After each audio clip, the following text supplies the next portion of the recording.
ha una voce di creatura che sta di chiaro chiaro e tu sai che non si suda.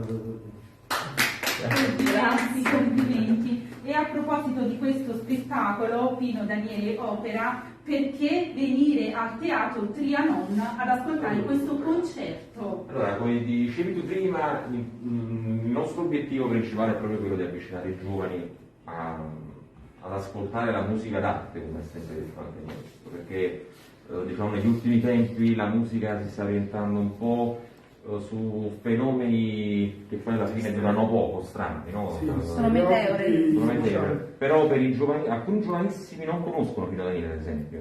Quindi il nostro obiettivo non è quello di fare le cose che già ha fatto lui, perché non ce n'è bisogno, ci sono i dischi, ci sono i suoi dischi, le sue opere, quindi sarebbe inutile. Insomma. Il nostro obiettivo è quello di divulgarli tramite i concerti live ai più giovani, in modo tale che i giovani poi si vanno alla ricerca dei dischi, no? Quindi Adesso è arrivato il momento di ascoltare un altro brano